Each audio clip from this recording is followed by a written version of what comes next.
Welcome to our listeners. It's been a week, right? We didn't we weren't gone that long. 2 weeks. But I feel like we needed a break. We needed a second. You have been, I don't know what I've been. I had a friend that was in town. I was caught up. Jen's birthday. We were in the streets doing the most. So, we were springing it. We went to a concert, Blue Note. Jane Hancock, yes. I know a lot of you, I think I did post a few of her performances, and we saw Keke Palmer, which was super fun. Good event, good place to be. I'll definitely go to a few other shows there. But Jess, there is a lot going on in the world. Yeah, can I just share one other thing that happened to me today? Yes. My niece, I've always taken great pride in being like a young aunt, because this is my husband's older brother's daughter, and she called me auntie today, which has never happened before, and I feel like it was very intentional, and I feel like it was also energy, and I feel like it was also well placed. So I'm just gonna say I'm kind of still dealing with that, because I wrote back to her and I was like, auntie? You are auntie, right? Like you are. It's official. No, I am. I am. It's and okay, it was even worse when I realized that she was accurate in saying it. So I'm just coping today. And I just want to say, at your age, you were definitely giving auntie energy, probably. Oh my God. At my age, I don't even like when people say things like that at your age. Because you don't shame me. You don't age. Shame me about my age. It's fine. I'm taking it at my age. I mean, how old is she? How old is she? 20. Yeah, your auntie. I know, but can't you imagine when I was like young, cool, 20-something, now auntie? Because you're not at that stage. Because I'm old as shit. Yeah.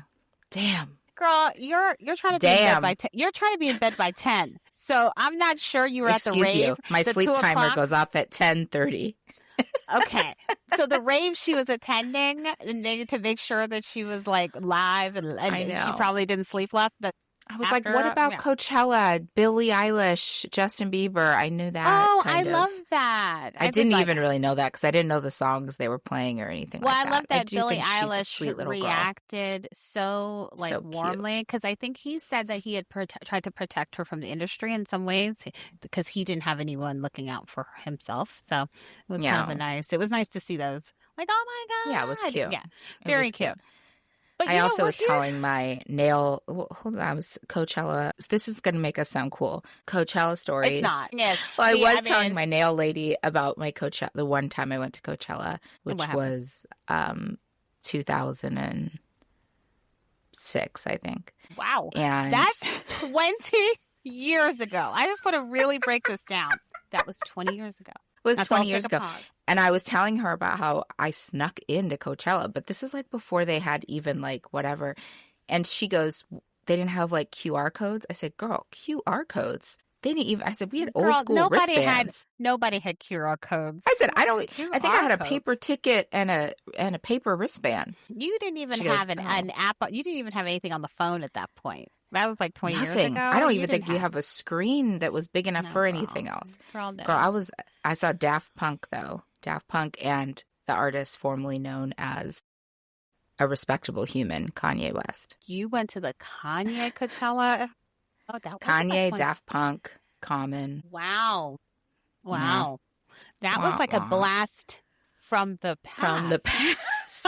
20 years. When I said it out loud, I was like, oh, I've just been, full disclosure, I've just never been a Coachella girl, because the idea is you're a little frowsy, you're showering in some like weird stall, you're tenting. No. I don't do outdoors I went like that.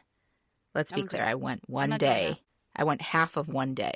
I did not do a 2-day. There was no camping. There was no sleeping there. There was show up, see the show, leave. Okay. So you didn't experience, have the full I didn't have a flower crown. I wasn't doing drugs. I was just there. No one asked. It is, but I want to say that this week it is 420. Some people were celebrating this week, and it was a big holiday. It's a big holiday for some. It's a big holiday. California. It's a big holiday. California Now for that we those can't celebrate Cesar Chavez Day or for those who don't know, 420 is when those who we're not like telling people what this for those of you who don't know, walk for into your son or your grandson's room right now. if you know That's it. Lamar, he's definitely celebrating. Lamar, no. Poor Lamar. Lamar Don't wishes pour Lamar. he was Don't pour just Lamar. smoking. No, I'm not. No, He I'm doesn't not poor deserve Lamaring. He 420. wishes that weed was his worst problem. And remember, I used to be a Clippers fan. Well, I could still call myself a Clippers fan, but I was a big Lamar. I rode hard He for was Lamar never on back in the Clippers. day. He wasn't on Was he? Clippers. Girl, He was okay. on Lakers. He was on the Clippers before he was. All Girl. he ever talks about is when he. You obviously have not watched the documentary. I didn't. Remember, I told you Okay. I didn't have enough energy for that. You know, when Well, all he talks about is his Kobe years. Like I feel like he just blocks that he out talks as the about only his thing Kobe. he cares. Yeah, well, of course, because that's all. If you watch it, the documentary, that's all he actually cared about was the years where he got to call himself famous. Like that's all he cares about. When he got big enough, he was drafted as a Clipper. He was with the Clippers first for 4 years. Okay. Then he went to the Heat for half a year. Then he came back to the Lakers. I remember he was there for like 8 or 9 years. And then, or like, I guess like 7 years. Then he went to Dallas for 1 year. And if you've seen the documentary, you know how tragic that 1 year was. Chloe was like absolute nightmare. They basically kicked him out. Then he went to the Clippers for a year. And that was the end of his playing career. He got like a 2 rings, right? I think he sold for drugs. I mean, probably. He also he was sixth man of the year 1 year when he played for the Lakers. Yeah, he not good. Not good. And I will have to say, it's a story of tragedy. women holding men up the whole way. Every woman in that man's life has held him down, including his daughter and his son too, but everyone. And he just keeps. I don't recommend it. Keeps disappointing everybody and doesn't care. I wanted to actually let's go to we were talking about Black women. Let's talk about Black women. That's a great segue. We weren't talking about Black women before because there's barely any in that story. Right, because his wife, I thought his ex-girlfriend was. She's not. She might be ambiguous and little. Look, she comes off very well in this documentary. She reps New York fabulously. He, on the other hand, sus, but she reps it very well. Yeah. Anyway, but to Black women. Well, I want to say that I also had a really good experience this week in which I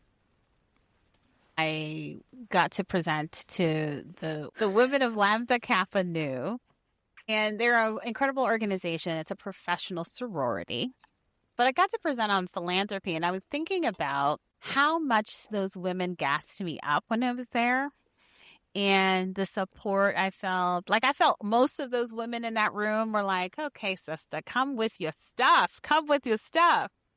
And I always feel like when we are in the company of other women of color, I always feel that level of support actually, I come to expect that level of support because they always do. They always support you. They're always there. There's one or two bad apples. There's a one or two, but we had a few this week. We're not going to talk about them. But I think you and I have had experiences recently talking to women about ideas we've had, and they're just right up, ready to support. And I think that when you're used to that in spaces of color, particularly with like-minded women of color, and then you go out of those spaces, I think it can be almost a jarring experience when you don't get that level of recognition, support, appreciation, and acknowledgement. Yeah, I think there's a desire to be supported and uplifted and be in this really wonderful community. But then there is also the reality of, we're Black women are like 3 to 4% of the U.S. population. And so you're not going to be in a lot of spaces where that is your situation. And so it's like, how do you prepare yourself to be resilient in those other times? Think that actually this weekend I saw one of our favorite Black women, Shauna, and she and I were having a conversation about the importance of building diverse networks for Yeah. kind of that reason, right? Like, you can't, so that you can bounce, or, you know, you do have that vitality to be able to bounce back and forth, because yeah, it's a rude awakening when you go back to your 9 to 5 on Monday morning and It's the one thing, or trying to find that random connection that is not rooted in anything that is of great value, but it's just external in what they see and what they can come up with. And it's like, it's kind of, in some ways it's so disappointing, but it shouldn't be disappointing because we're familiar with it. When you think about the 300 and 16,000 women that, and I think it's now doubled, that lost their jobs within the last several months, right? It's 650,000 now. I think it's 316, but they're saying those numbers aren't even calculated, that it's a lot more at this point. So I don't know the exact number, but I know that there was an article in Ebony recently that talked about that, and talked about how many of those people thought they were showing up, that someone would be like, you know, like they were doing it, right? But, you know, at the end of the day, are they going to be acknowledged for it? And I think about recently, you're not on social. I think you're off and on. I think if you find I'm Jessica, off and on. Occasionally you'll see. You can find me there on there. You can you find can see her. me pop in. You know why? It's because the W season started. Right. And there's a lot of W stuff. There's a lot of WNBA stuff. But the CEO of Good American Jeans recently kind of caused a little bit of controversy. Back to the Kardashians. Well, full disclosure, there's a break. They are unfollowed each other, so Khloe is no longer involved with Good American. So look, I'm not even gonna. I do love the jeans. All my jeans are Good American. I know you love their jeans. No ad. So we're not no ad. Hashtag Emma, you can call us, but we're about to trash you. But I'll take the jeans. But maybe not your opinion. But Emma went, and a lot of people have been talking about the CEO and saying that she went on a podcast. And said in other interviews, she said that if you want to get ahead, you have to show up. You cannot be virtual. She said those who are remote have less opportunities than those who are in person, because you don't get the opportunity to have FaceTime and engage with leaders. And that caused Black women all over the world had something to say, because they were like, okay, did that help the 316,000 women? But what do you think about that, Jessica? As some, you know, do you agree with it? I'm about to say something that's probably going to be clipped and like I'll be shamed for. It or might maybe I won't be shamed for it. Loser ass takes. We're always open to your loser ass takes. By the way, I saw a stat this week, or I heard a stat this week, that 40% of comments on social media are bots. 40%. Isn't that scary? 40% of the comments about you being a loser ass take. 4 out of 10 were my loser ass take. Yeah. No, but truly it was a whole thing about like how half of what you read is just trash. People putting things out there for discourse. So anyways, yada yada. All that my take is, I wonder if she would have said that if she wasn't a pretty young woman. Regardless of color. Yeah, I think that there is... Pretty young, very thin. Is she light skinned? Is she my people? She's biracial. Damn. Yeah, I mean, I think there is something to be said about that. It's like, I don't know a lot of women who are just focused on the quality of their work and have come out with takes like, all you got to do is be seen. Because that's kind of like not... What? First of all, it doesn't even make sense for like most Black women, right? Like most Black women experience in the workforce is not, things get better when I force myself into a room and I'm seen. So yeah, that you know, the idea that visibility equals access. Visibility is going to give you, you know, allow you to be promoted because you're in the room, does not fully register when you are a person of color and a woman of color and you're in that space. I will say, as someone who has been fully remote with an organization for the last 6 years. And been promoted 3 times and ain't barely seen the head of my I've never seen any of the majority of my leadership. I don't think that you can make a blanket statement, and that's more my issue. My issue is you're telling women, younger women, transitioning women, all kinds of women, that they have to conform to what many white males think is the way to go, particularly older white males. That is a very archaic, older white male thing to say. Yeah. No, absolutely. Are you looking up, Emma? Ahead. You already know I am. I didn't realize she was also a founding partner of Skims, which makes all the sense in the world, because there was something controversial that they talked about in terms of working and women working and whatever. All you got to do is work hard and blah, blah, blah.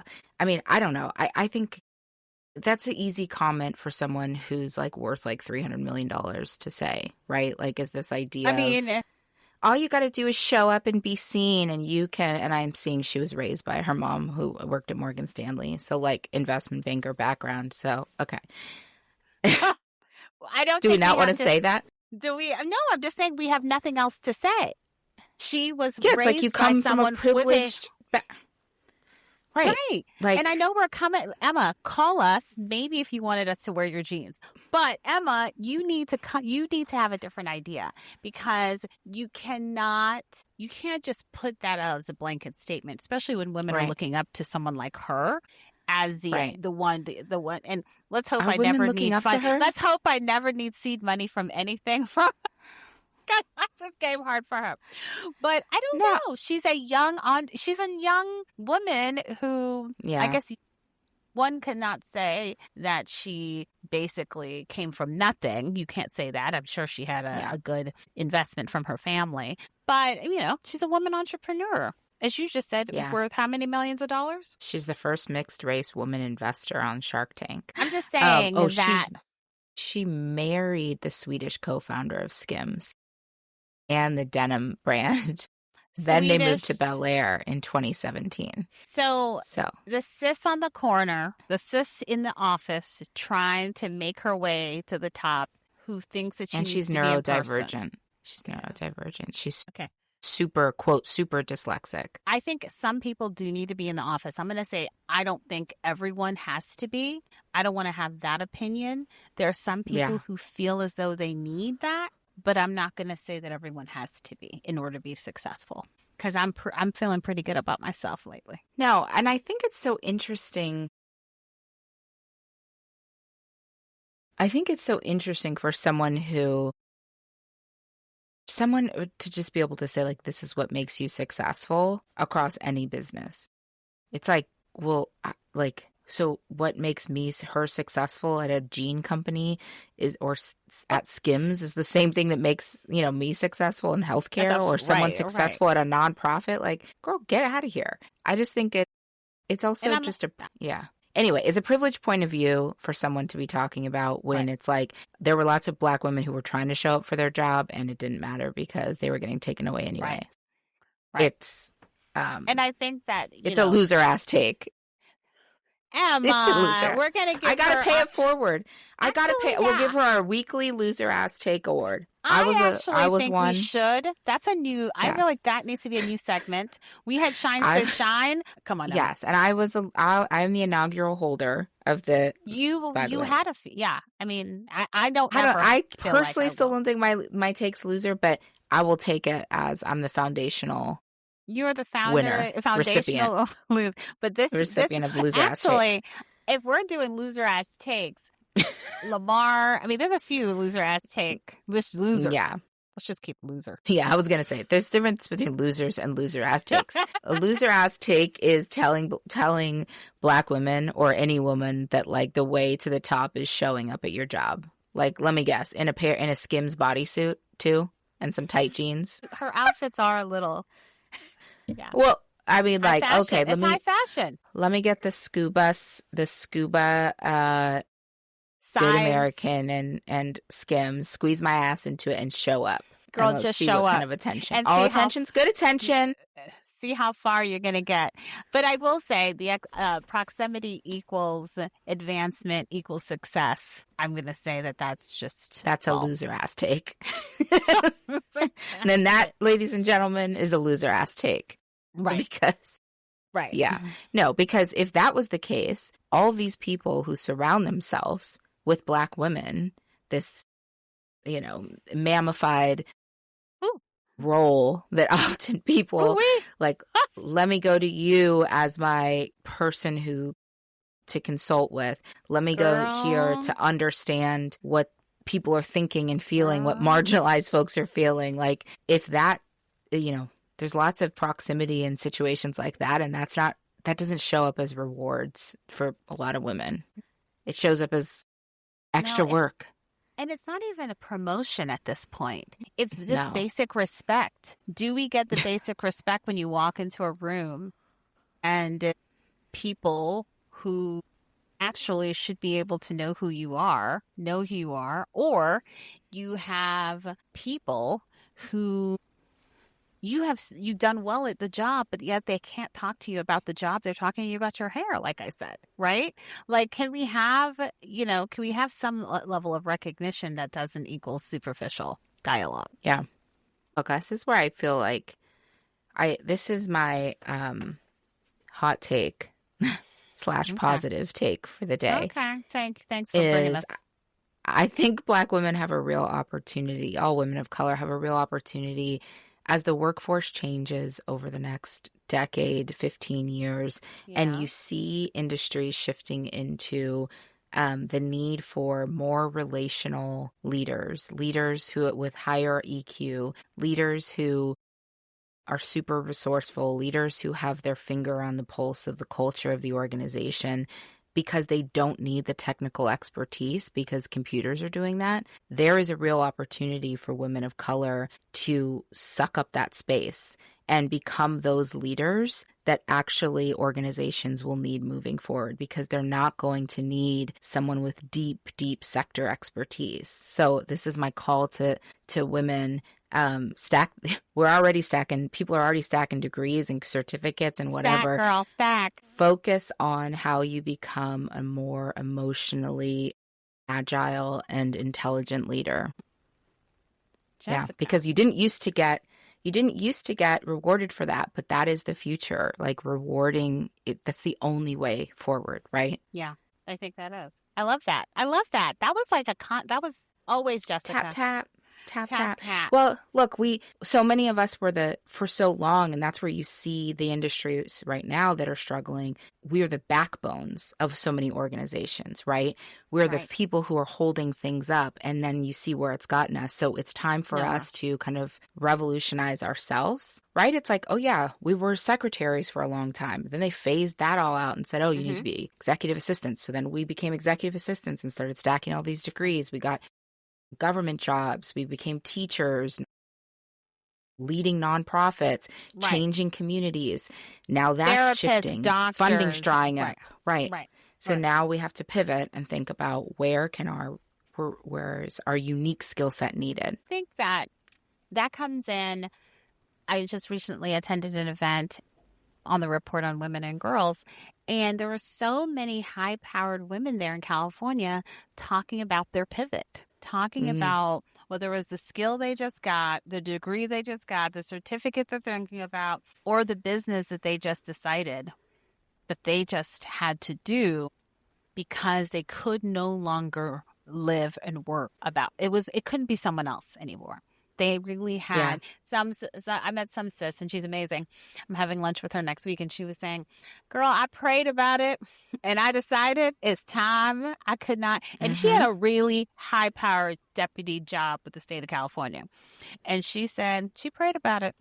And she's like, the future is collectives. The future is bringing smart women of color together and pooling our resources and understanding what we can do to support and building those. That's what she's like. Girl. That's what you need to do. Girl, you better shout them out, because the California Black Women's Collective Empowerment Institute is a nonprofit organization committed to advancing the lives of Black women and girls across California.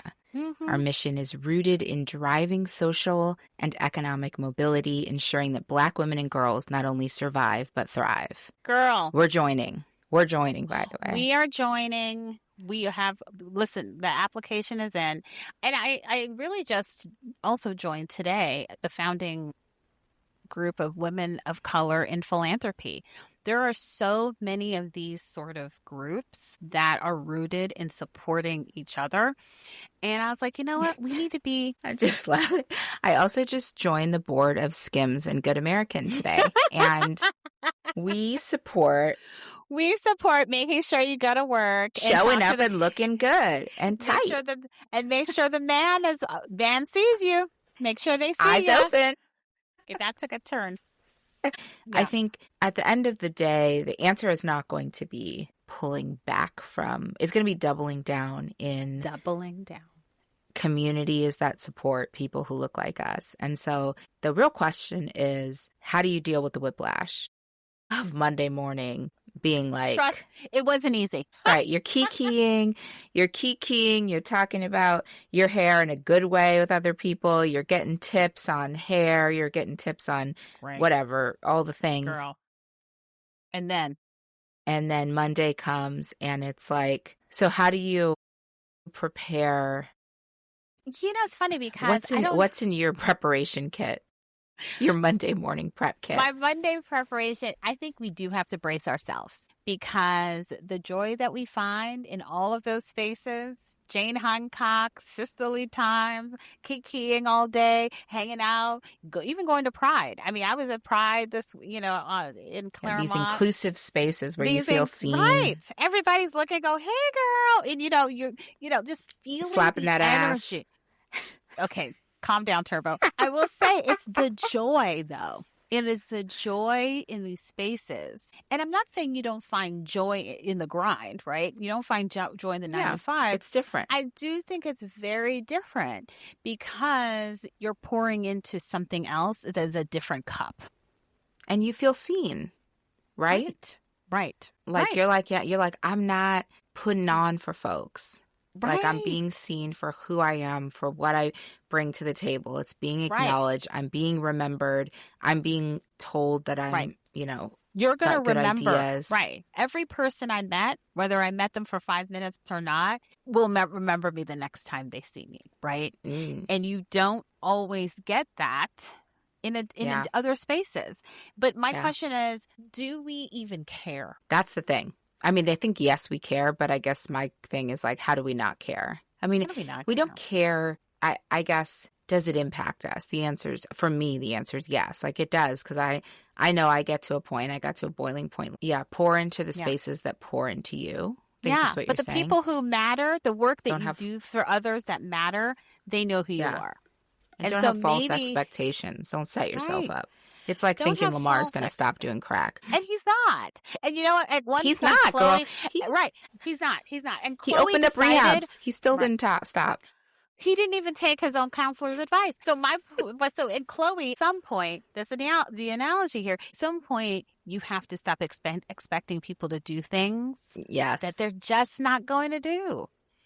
And move on and just go, hey, great. This is the limit, the boundary. It's going back to those boundaries and not allowing that stuff that it's not negativity. It's just facts in life to really take you out. Seeking approval from people who you're never going to get it from. And realize that in doing that, in looking for that, you're looking right past the people who already respect and adore you. Right. All of you have those people in your lives. All of us do. Yeah.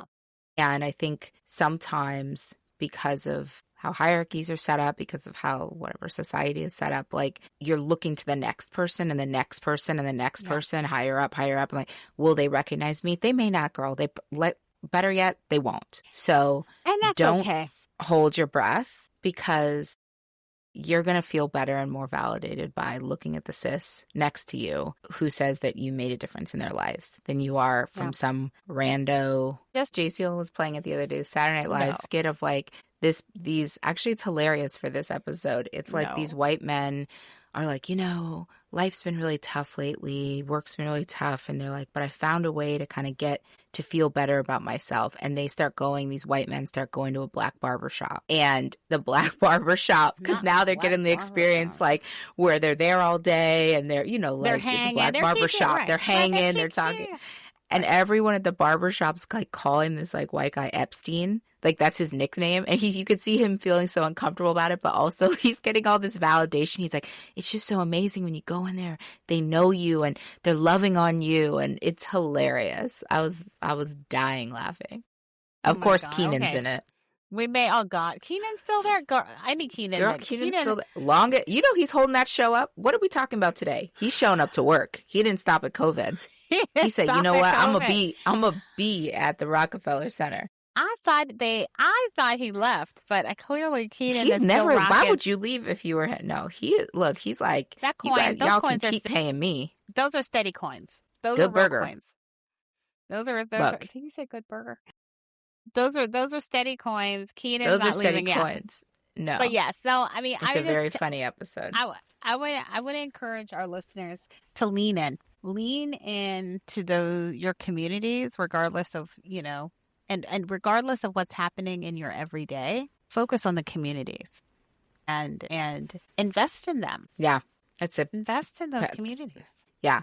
Right now is a time where we all want to be seen and feel important, and also know that the community that we're part of is not being overlooked. And the best way to do that is like, don't inadvertently overlook it. And so, yeah, I think you're right. And I need to do better about this too, of like, don't let the opinions of people in your community weigh more than the ones of those that aren't right now. And especially if it has to do with your validation and your work and the impact you're making on the world. You're not going to get that from people who don't remember your name anyway. Girl, and my grandma used to say, dust or your don't know feet. how to pronounce it, or don't, or whatever. mispronounce it I'm like, I've corrected you 14 times and yet you still don't know how to say Veronia. I mean, if you still don't know how to say someone's name. How many times Trevor Noah always says, like, if white people can remember Tchaikovsky, or how do you say it? I don't even know how to say it. Then like they can remember some black names. By the way, he has a new Netflix. That's what instead of watching Lamar, I did watch that. Yeah, that was fun. He was fun. I did watch. I love him, but I know that he is like toxic. No, I love him. So I listened to his podcast, Trevor Noah. We're talking about people. I listened to his podcast. I always have watched his stand up. I saw him in person, but finally, he's talked kind of around his relationship stuff. He talks about therapy a lot, but he's talked in and around who he is in a relationship on his podcast. But I'm glad he just out and said it in the thing of like his therapist said to him, you say things that come to your head that you should not be saying out loud. And maybe he's got some, maybe he's like, maybe he's on the something because have you read his book? No, I have not. But I think he's sometimes it's like someone asking you, what do you hate most about me? And then you go along and actually respond to them. I mean, you really do. Come on, you should know that. Yeah. But look, his book, if you have not read Born a Crime, you've got to read his book. His book is fabulous. It talks about him growing up, obviously, in apartheid South Africa. His mother was like, this is not a spoiler alert. His mother's brutally shot by I don't know if it was a stepfather, but it was someone she was in a relationship. So he has trauma. He has point trauma blank, in his right in her face. He has a ton of trauma, and his mom's a badass. And so, yeah, he definitely he's sleeping one eye open. He ain't gonna trust nobody never. He shouldn't. Tell you that. He shouldn't. Should any of us? I'm not sure any of us should really right now, especially, I will say one sidebar. I had a friend, a really good friend of Jen's. We're going to be going to Mexico in June, and he and his husband are coming with us. And he calls Jen and he goes, are you going to be able to vote? And I said, what? I was listening because she was listening. And she goes, yeah, well, isn't your name hyphenated? Isn't there a new law? Like, he was really worried. And I just thought to myself. Well, also, there's no absentee anymore, right? Or something? if we're there, that if your name on your ballot does not match your birth certificate, you cannot vote. Like, girl, you're in trouble because you got girl, 6 names. Okay, just full disclosure, there's a few aliases. Okay. I'm running. Wait, don't you have to be here now? There's no mail-in ballots. I'm having a hard time following. I think it depends on the state you live in. I'm not Okay. sure it's consistent, and I'm not sure he signed some weird some paper to tell us that. I don't think that there's a decision on that. There's also not a decision on this act that would basically stop women from voting. That has been passed officially yet. But when a friend is calling, and it was serious, I actually thought he was joking. And I was like, is Daniel joking? And she was like, no, he's not. And I was like, and then you're kind of like, look up and you're like, should I be researching this? Because there's a California, there's a voting happening in June. So I need to get it together. That's what I'm saying. I don't think you know. cannot be here. Girl, well, I'm leaving to Canada next week. Actually, this always happens. You and I start talking, and then I always start going to Canada, and then you start going to Mexico. And then, by the way, speaking of Canada, did you find out Beyonce has some Canadian family? I mean, there was something in the. I thought you were going to say a show or something. I was like, what? Okay, I need you to calm down. But Beyonce may be Canadian, so just look that up. Beyonce may have decided that she's Canadian because her mom is got some Canadian. So, if she's trying to get citizenship, I'm sure. I mean, aren't we all trying to get citizenship or maybe somewhere? Not like no tariffs on her hair products or something. Say me that. I'm sure you have it. I'm sure you have. I'm trying to look for that Canadian. No, you know what though? I'm the Ancestry.com admin in my family. I've been searching. Trying to find? You ain't got anything? Canada. You ain't got there nothing? Ain't shit in Canada. You ain't got anything in Europe? Come on, Cheryl. Oh, yeah. There's stuff in Europe. There's stuff in Europe. There's stuff in Africa. I mean, Africa's easy because I think anywhere that if you can show that you had family that came over in the slave trade, there's like 2 or 3 countries that'll take you, even if it, like Ghana, even if it doesn't, you're not from Ghana directly. So this is what Black women are doing. One thing, finding their own community, connecting and gassing up our community. Let's see. Expats. Increasing number of Black American women are moving abroad in search of better safety. What's the stat? Lower cost of living and improved quality of life, frequently citing racism and the political climate in the U.S. as catalysts. Give me these trends. Stat. I need the full stat. It's Mexico, by the way, it was Portugal. Essence. By the way, it was Essence, not Ebony. It was Essence. Mexico, Portugal, Ghana, Panama. I will post the article. There was a really good stat in it. I need the full stat, people. It's cost of living. The majority of Black women are leaving, though. It's freedom, cost of living, mental health. Yeah. I'm looking for all three probably, of those. And probably, I bet something has to do with taking on a lover. Okay.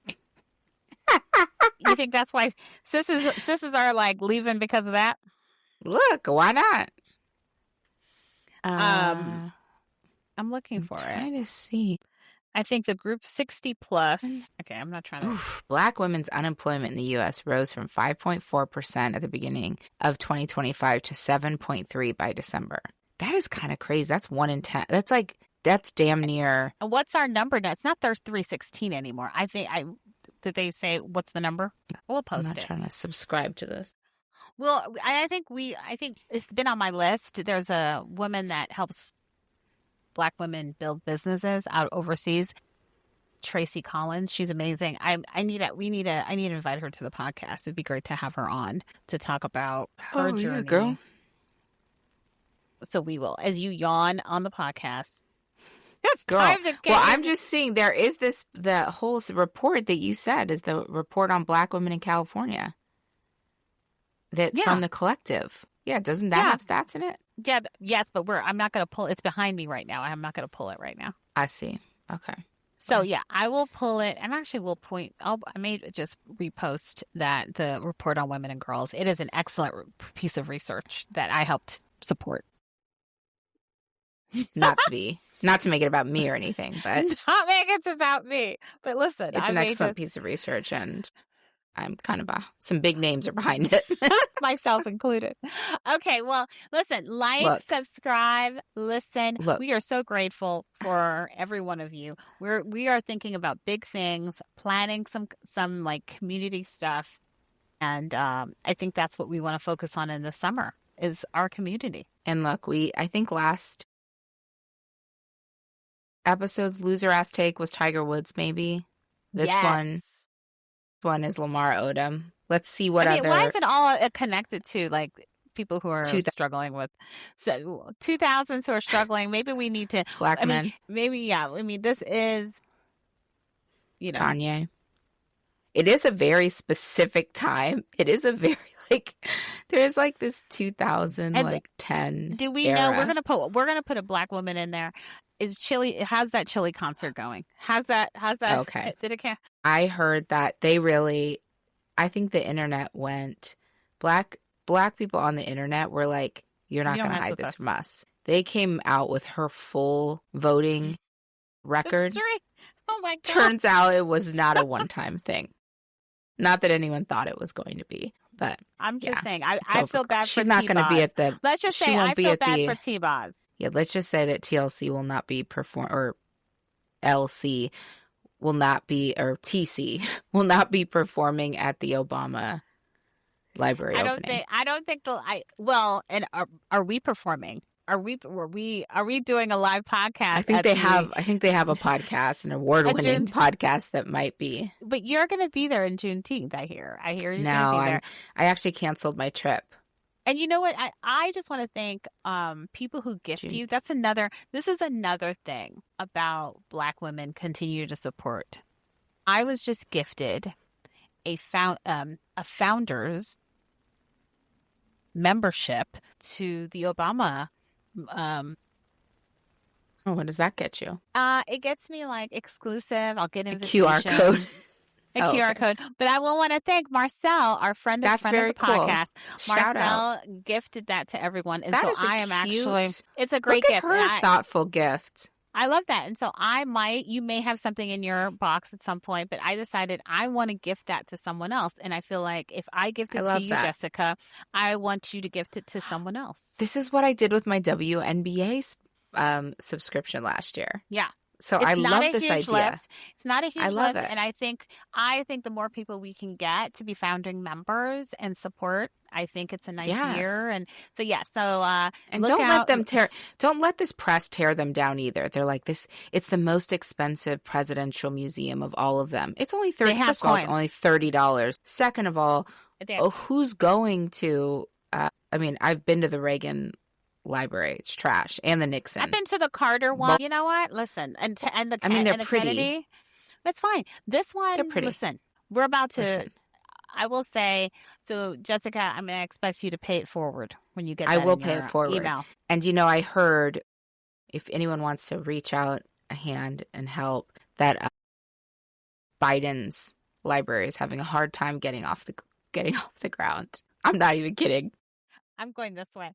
I'm done. They put him in this article. They were like, fundraising hasn't been going well for the Biden. I forgot he was even going to have a library. Delaware. It's not going to work out well. They did interviews with the 4 living presidents and not current. Who did? It was some. I think I can't remember. Katie. Oh no, it was George Bush's daughter on Good Morning. Oh, Jenna Bush. Jenna show, Hager. Right? So they were, and all of them are getting interviewed. And I saw a clip. Okay. And together? Separately. They're all separately about the state because it's the anniversary. America is blah, America. Blah, and what blah. do they believe about America? They're all positive.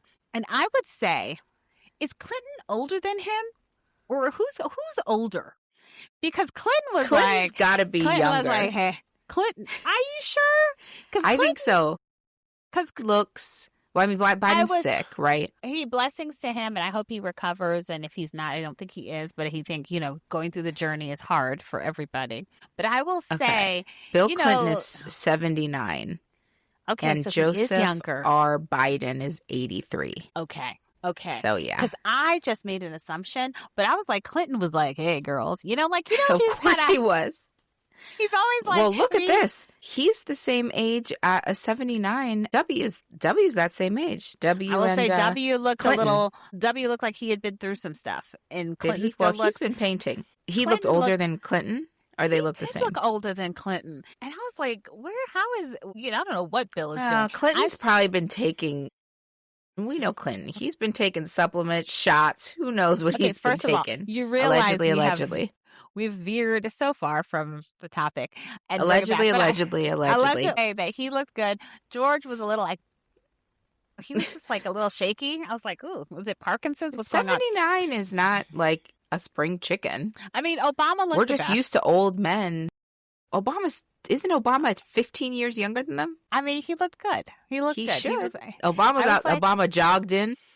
John, hey, I had some ball. Hey. Yeah, he looks pretty good. I mean, he looks pretty good. Yeah, Obama. Michelle, and by the way, Michelle has piercings all up her ears now, by the way. So Obama's 64. We are cutting this whole end. No, we're not. Obama's 64. He's 15 years younger than them. That's pretty. Yeah, I mean, it's young. It's not. Yeah, it's pretty young actually. It's 64. young considering considering he was the president like 10 years ago. I mean, right. That's what it feels like. That's what I need to do though. You know what? I need to hit that peak in like 50s and then be like in my 60s like him, just chilling, jogging around places, laughing, getting ear piercings like Michelle. I mean, meanwhile we're grinding. And what are we doing? I'm 42. What we don't want is to be 70. Years. We don't want to be 70 trying to beg for a job. No. We don't. Shout out to my parents who just went on their European vacation. That's their 70th. What gifts did you get? My mom's not 70 yet, but what gift did you get? Nothing. I told her not to bring me anything. First of all, you expected I really a did. gift. No, I didn't. Cheryl, no, but you know listening. what my mom did? No, shout out to my mom for being amazing because you know what she did? She was like, what can I get you? And I'm like, Mom, I don't need anything. What can I get J. Seal? I'm like, he doesn't need anything. But then J. Seal and I were talking one night and I remembered that here comes the auntie, 2006. In 2006, we went to Europe together, J. Seal and I. And in Amsterdam, I wrote on the door of an establishment something about J. Seal and I. And I sent a picture I went back to my journal and I had written the name of the place. J. Seal and I are like, probably it's not even there anymore. I go back to my journal. I go on Google Maps. It's there still. Places don't break, close like they do here. Right. So I sent my parents there and my parents got him a sweatshirt from that place, which is so sweet. It's called Easy Times. Okay, very that's cute. Did they take a picture of it? And they took a picture of them in front of it. I love it. I feel like you need to blow that up and make it a shirt or something. Well, he has the shirt now from there. Okay, but he doesn't have a shirt with your signature. Oh, no. They took a picture of them in front of it, not of my writing on the wall. Very, very Isn't cute. that very cute? I love all of that. That's exactly, that's very sweet. And I think my parents are going to turn into cruise people. Caveat, river cruise people, my mom says. Yeah. I mean, I can smaller boat, the intimate. Whole family should. I think the whole family. I love good cruise. I don't. I've gone on cruises since I'm in my early 20s. Have you? You do not strike me as a cruise person at all. Are you wearing your full purifier, mask, gloves, the whole thing? I don't see myself as a cruising I will occasionally go. I have friends who will go on a cruise. Well, I know, but week. You don't even like sitting in restaurants with people who you haven't swabbed. What I like sea days. What I love is the sea days. What I love is the sitting on the balcony. Drinking, having a massage, doing full spa. Right. I love a little shuffleboard. And you know what? You can get me in a karaoke in my robe and a little bit of drinky drink because on a cruise, you were drunk the whole time. I know. You're walking to the bathroom. Okay, two questions. I haven't been in a while. I haven't been. Yeah. Okay. Maybe 4 years. Okay. Here's a question for you. One. If you're drunk all the time, don't you get seasick or motion sickness? No, there's a thing I put on my wrist and I don't get. But then seasick. You're drinking with that thing? Aren't you not supposed to drink with those? I'm not taking a Dramamine. It's not a drug. It's actually just an acupuncture. It's like a puncture. Okay. It's like fine. It's an acupressure. Okay, fine. You Point put on two, your wrist before we end this, because I have questions, but I'm going to keep them tight. Point two, How are you eating there? Are you doing can eat whatever. buffets? No, you. No, you. No. I'm asking. No. The hands on things. No, I don't. No. But I will go. Okay. I'll go to the No restaurant, buffet. And then you have to wipe your glass, right? Yeah, and then you get great unlimited. Yeah. Yeah, I mean, if you have room service and you have a balcony room, have a balcony. You're I feel sitting like on the the whole balcony. time I would have anxiety that I was going to get norovirus. I think you can if you're not careful, but I have not gotten norovirus. I went on an Alaskan cruise. My favorite cruise was an Alaskan cruise, and on the glaciers, one of the most beautiful experiences. Looking at those glaciers, I mean, now they're probably all melted. Yeah, they're probably gone. All the penguins are gone too. All the penguins are gone. But yeah, well, JC told me there's a new Virgin cruise line. That's coming to California. Adults only. And they do Europe. Right now they have like 5 or 6 different European I have several family who have gone on that cruise. You know, gays, on Virgin. The gays love the Virgin. The gays love Virgin. And there is actually a cruise. I hear that it's going to be coming to California. So that's actually where you test it out. When they do one of those on a 3-day coming out of California, you just put your bags on there, test it out, and see if you like it. That's what we just recently did. I don't know if it's for me. It's something about, I feel like I'd be like Captain up in Artemis, like, all right, get me back. Okay. Captain was not. He was greasing up. He wasn't trying to get home. He wasn't trying to get home. Back. He didn't seem too worried. But yes, I recommend it. Try it out. A cruiser. Marcel, our friend of our boat, she's actually going on her first on a Mexican Riviera. Her cousin's making her go. She's never been on one. So I said, 7 days is a long time. 7 days is. My girlfriend's, Candace, who listens to this, was telling me about, they wanted to go on one, and they're like, how about a 7, 8? And thankfully someone said in the chat, like, Jessica's on her first. She can't go that. 3 days. 3 days. Just keep it basic. And then if you love it, you love it. Sea days. That's my favorite part. And one thing is, if you like to go off and do things, it's kind of easy. You just have it's like a hotel room, and then you go. Yeah. You're gone. You're in and out. It may not be for me, but that's okay. I'm not going to yuck anyone's yum. But your parents loved it because they love a river cruise. Because it's a smaller, intimate ship, and you're not far. They were on the Seine, so it's like you could see land on both sides. I think that's going to be my next cruise if I do one. Anyway, we're at 7 hours. Subscribe. Subscribe, listen. It's dark outside. You know what? Build a community. Build the community. Just build it.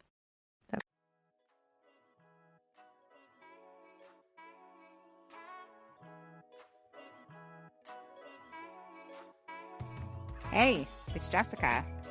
Thanks for listening to Girl Call Me. If you have something to add or a story to share, come on over to Instagram or Facebook and join the conversation. Also, make sure you follow and subscribe Girl Call Me. You don't want to miss when we release new episodes. Thanks for listening.